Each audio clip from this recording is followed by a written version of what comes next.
Merci, je m'appelle Steve Farish et je suis professeur à un lycée aux États-Unis.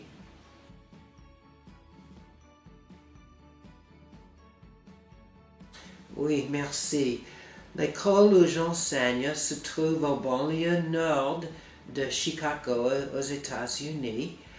Nous sommes une école privée évangélique et nous avons à peu près 400 étudiants de ce qu'on appelle aux États-Unis de kindergarten au terminal, au lycée. Et j'enseigne dans le lycée et j'enseigne des cours en Bible, théologie systématique, l'apologie, etc. Et aussi, j'enseigne la psychologie, le français 1 et 2, et aussi l'histoire américaine et l'histoire européenne. Dans un petit lycée comme la nôtre, il faut enseigner beaucoup de cours.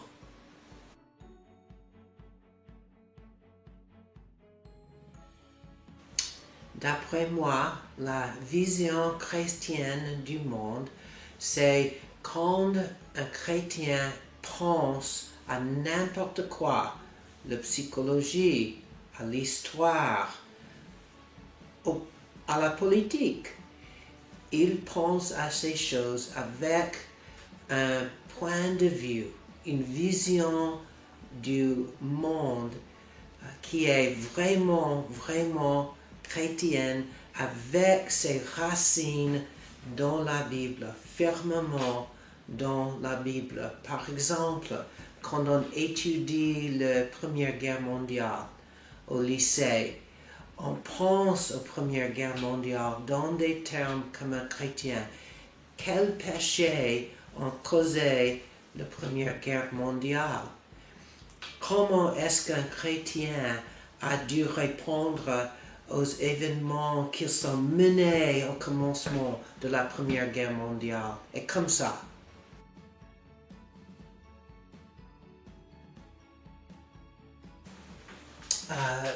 Il y a une vision chrétienne du monde, c'est à ses racines dans la Bible, c'est-à-dire dans l'histoire de rédemption et ce que Dieu a fait en histoire. Peut-être ça suffit de donner un exemple.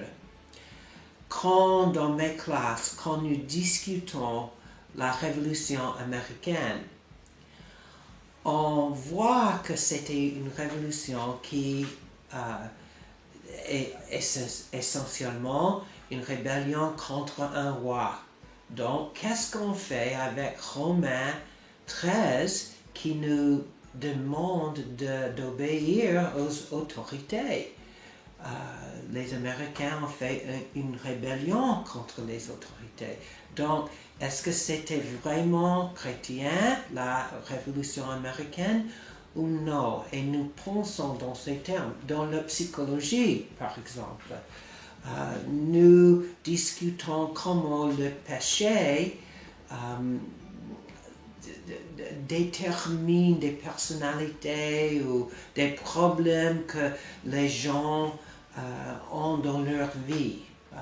Des problèmes plus ou moins sérieux dans les relations avec des autres, par exemple.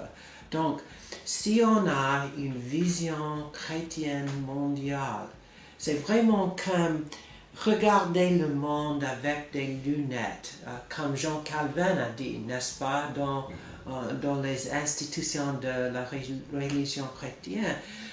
Nous regardons tout ce que nous voyons dans le monde avec des lunettes, mais ce sont des lunettes des Écritures, de la Bible.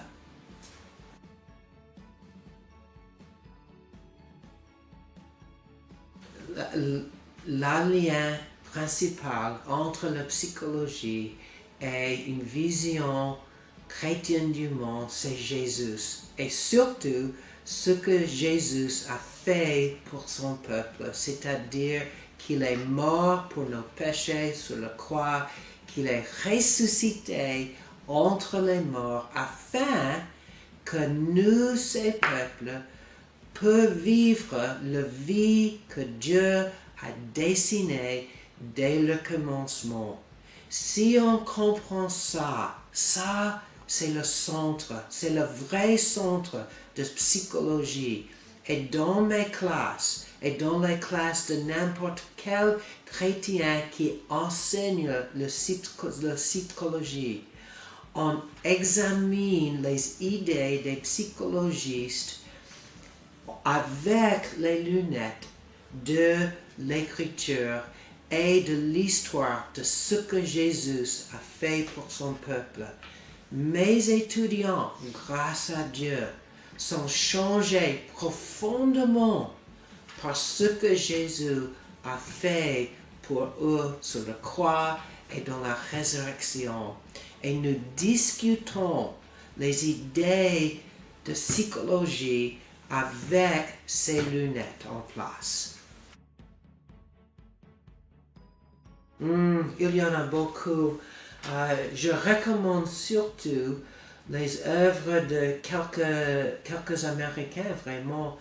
Si vous pouvez les lire en anglais ou si on a les livres en traduction. Les livres d'un professeur de Nouveau Testament qui s'appelle Dan Carson, et il a écrit un livre en particulier qui s'appelle The Gagging of God, qui est excellent comme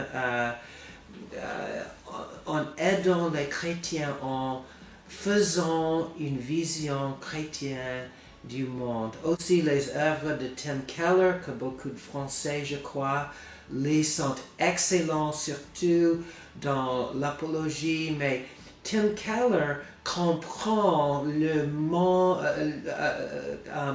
vraiment comprend l'esprit de nos temps.